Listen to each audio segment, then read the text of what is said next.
नंदलाला पहने फूलन की बनमाला हो गौए चरावे नंदलाला पहने फूलन की बनमाला फूलन की बनमाला कुंदन की माला फूलन की बनमाला कुंदन की माला फूलन की बनमाला कुंदन की माला फूलन की बनमाला कुंदन की माला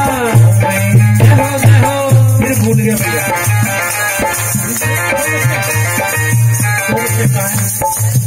तो तैयार होने दो हो गया ना फिर देखो सब बोलो क्या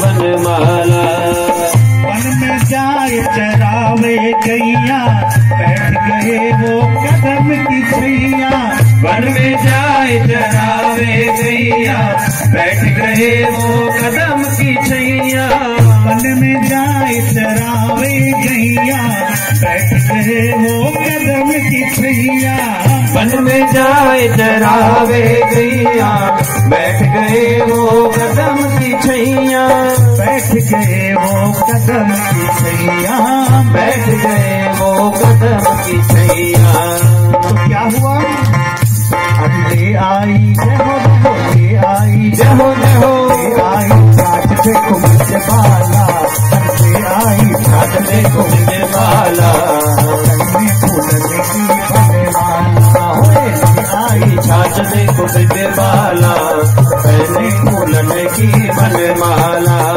गौए चरावे नंदलाला पहले फूलन की बनमाला गौए चरावे नंदलाला पहले फूलन की बनमाला फूलन की बनमाला कुंदन की माला फूलन की बनमाला कुंदन की माला फूलन की बनमाला कुंदन की माला फूलन की बनमाला कुंदन की माला जय हो जय हो जय हो जय हो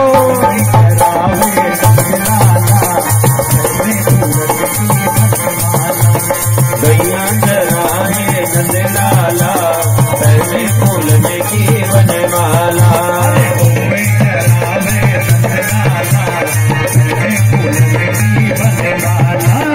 गैया चराए नंदलाला पहले फूलन की बनमाला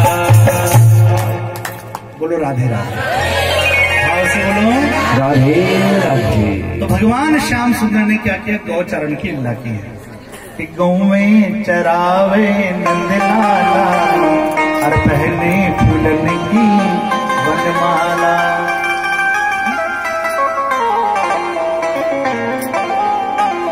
तो भगवान ने तीन की पूजा कराई है ब्राह्मण गाय और पर्वतों की पूजा कराई है और कालिया नाग का मोह भंग भी भगवान ने किया है। इधर भगवान ने रास रचाया है और रास क्या है रसो वैसा भगवान तो रस रूप है और उस रस में डूब जाना ही रास है। समय का ध्यान रखते हुए भगवान क्या रस रूप है।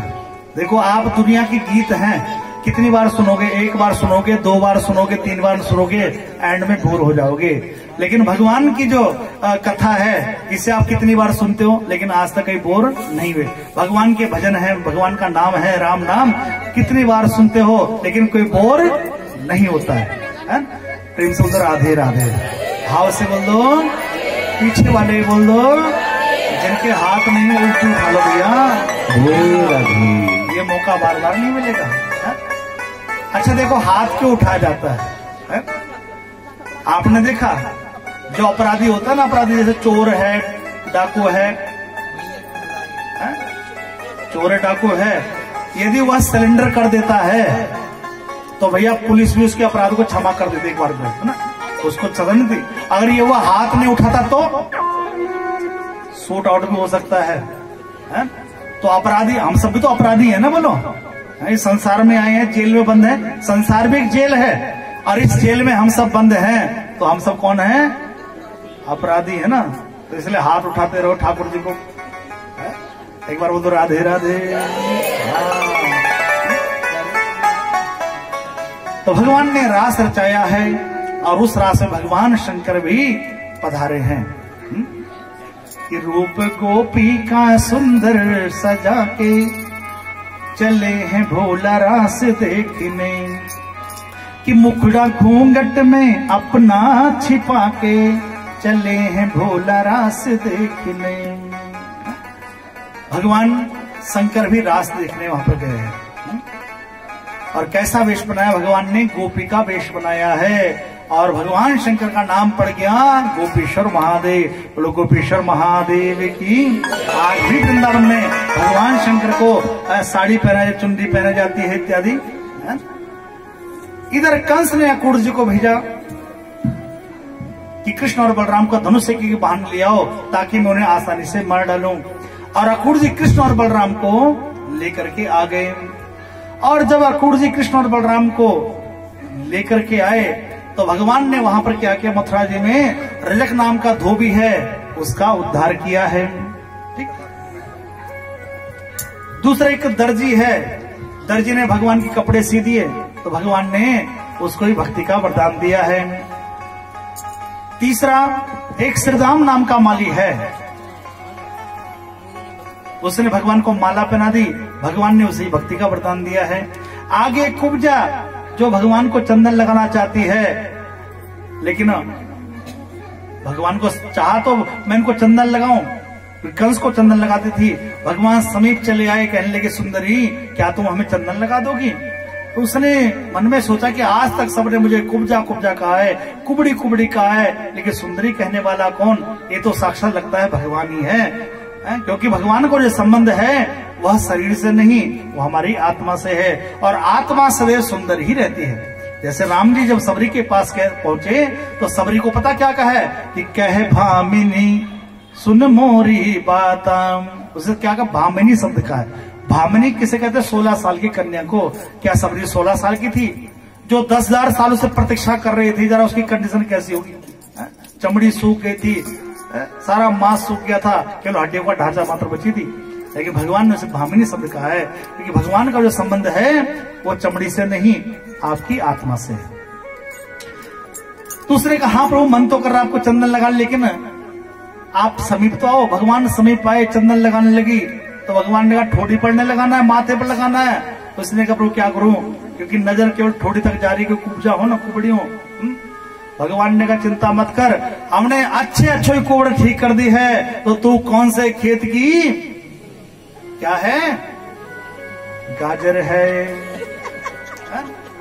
तो गाजर मीठी मीठी होती है ना, और मूली थोड़ा चिरचिरी होती है। तो सच बताना किसको ज्यादा खाते हो, मूली को या अरे रस किसका ज्यादा पियोगे, मूली का या गाजर का? है ना, हम दोनों गाजर देखो वही पैदा हो रही।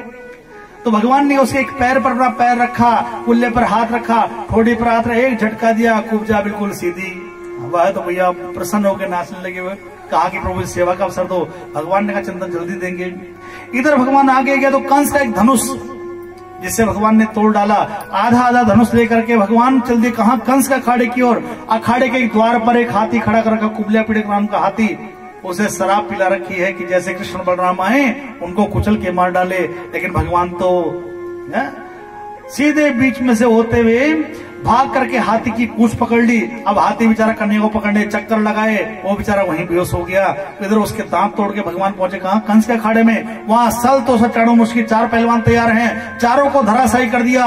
भगवान श्याम सुंदर भाग करके कंस के सिंहासन के पास पहुंच गए, कंस का मुकुट नीचे फेंक दिया, कंस के बाल पकड़ लिए और जैसे बाल खींचे कंस चिल्लाया, अरे भांजे छोड़ दे, बड़ा दर्द हो रहा है। भगवान ने कहा वाह मामा, आज तो दर्द का एहसास हुआ, जब तूने मेरी माँ देवकी के बाल खींचे थे तो मेरी माँ को कितना कष्ट हुआ होगा।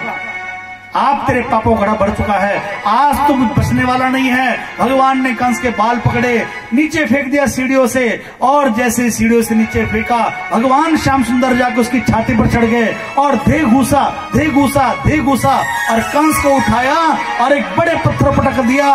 बोलो वृंदावन बिहारी लाल की। दुष्ट व्यक्ति है, जल्दी मार डालना चाहिए। राष्ट्र कथा सुननी में नहीं है, उन्हें ज्यादा देर तक जिंदा नहीं छोड़ना है, ज्यादा तड़पाना भी नहीं है, जल्दी निपटाना।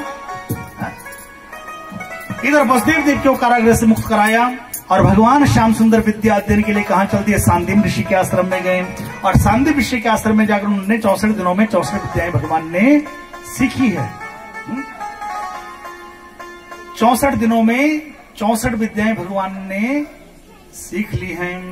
देखो यहां भगवान ने समझाया है कि कहीं ना कहीं हम सबको गुरु की शरणागत होना पड़ेगा। यदि कुछ पाना है तो कहीं ना कहीं गुरु की शरण लेनी ही पड़ेगी, लेकिन शिष्य बनना पड़ेगा।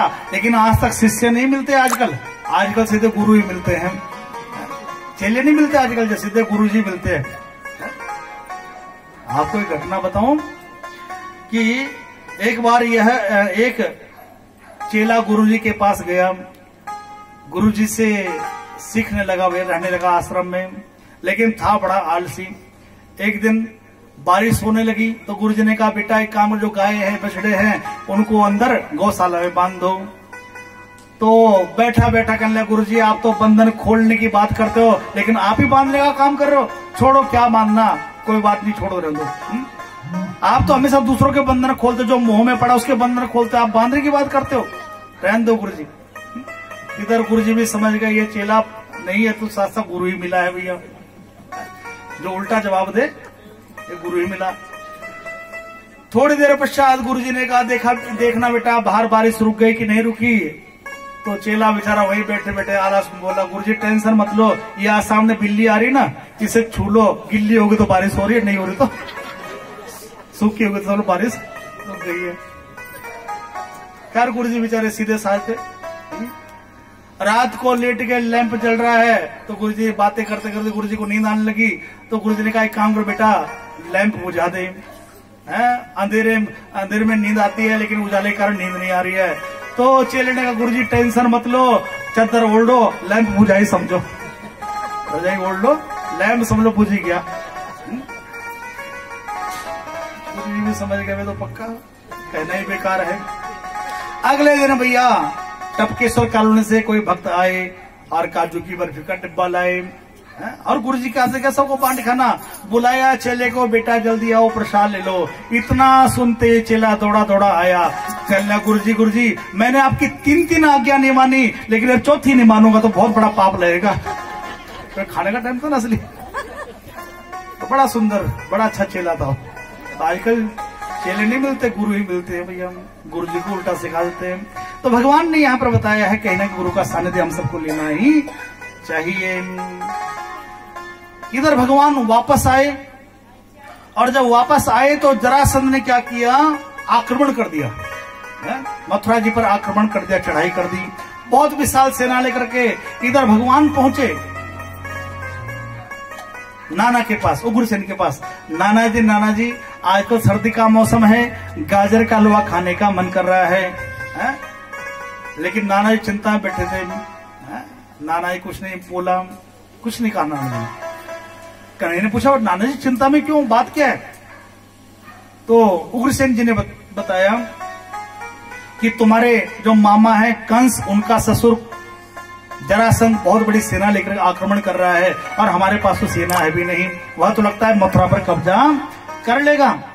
भगवान ने कहा, नाना जी चिंता मत करो, बस आप गाजर का हलवा बना के रखो, जरा हम अभी आए। और दोनों के दोनों भाई के अपनी सेना लेकर के इधर भगवान ने अपने सुदर्शन चक्र का प्रयोग किया और बलराम ने अपने ऑटोमेटिक हल का प्रयोग किया। बटन दबाया, हल दूर तक जाता और बटन दबाते सबको रौंदता हुआ वापस आ जाता। इधर जरासंध को पकड़ लिया बलराम जी ने और दे लगे उसे कूटने, दे गुस्सा। इधर कन्हैया ने देखा जरासंध को पिटते हुए, कन्हैया चिल्लाए, बलदाऊ भैया, अरे भैया छोड़ दो उसको, ये हमारे मामा का ससुर है। बलराम ने कहा, हमारे मामा का ससुर था तो ससुरा हम पे चढ़ाई करके क्यों आया? ससुर था, ससुर के औकात में रहता।